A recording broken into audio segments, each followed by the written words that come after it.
All eyes on Capitol Hill now, where controversial nominee RFK Jr. just cleared a major hurdle in his confirmation process. The Senate Finance Committee voting along party lines to send his bid for HHS secretary to the full chamber. Republican Senator Bill Cassidy out of Louisiana put that vote in jeopardy when he said, quote, struggling with his decision. Today, though, he voted yes. He took to the Senate floor just moments ago, so take a listen to that. If Mr. Kennedy is confirmed, I will use my authority as chairman of the Senate Committee with oversight of HHS to rebuff any attempt to remove the public's access to life-saving vaccines without ironclad, causational, scientific evidence that can be accepted and defended before the mainstream scientific community and before Congress. I will watch carefully for any effort to wrongfully sow public fear about vaccines between confusing references of coincidence and anecdote. But my support is built on assurances that this will not have to be a concern, and that he and I can work together to build an agenda to make America healthy again. We need a leader at HHS who will guide President Trump's agenda to make America healthy again. Based on Mr. Kennedy's assurances on vaccines and his platform to positively influence Americans' health, it is my consideration that he will get this done. As I've said, it's been a long, intense process, but I've assessed it as I would assess a patient as a physician. Ultimately, restoring trust in our public health institution is too important, and I think Mr. Kennedy can help get that done. Okay, let's go live to our nation's capital and CBS News congressional correspondent Nikole Killion. Nikole, you talked to Senator Ron Wyden right after that vote, and he said Democrats would, quote, pull out all of the stops to block Kennedy's nomination. But what options do they really have here?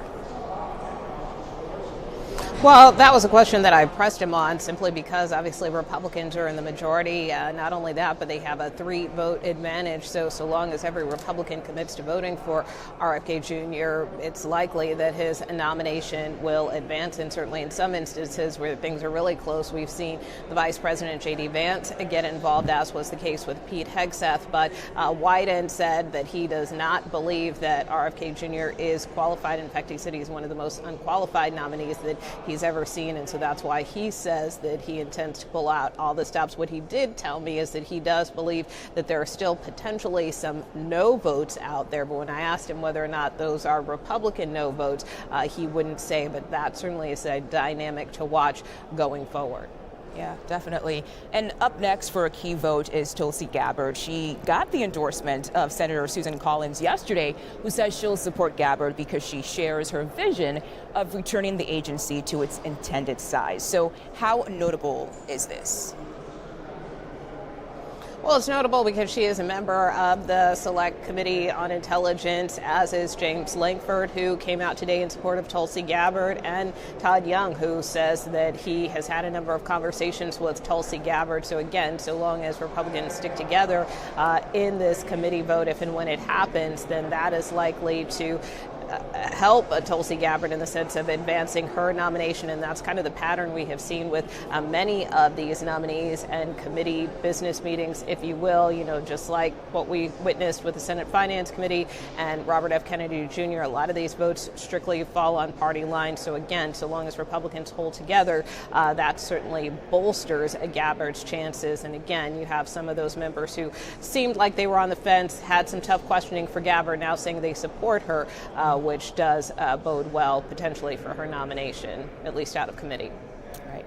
And while we have you here, Nikole, I want to ask you about this. Hawaii Senator Brian Schatz tells the Wall Street Journal that he will place a, quote, blanket hold on all of President Trump's State Department nominees until USAID is back. Can you walk us through what this means and exactly who this will affect?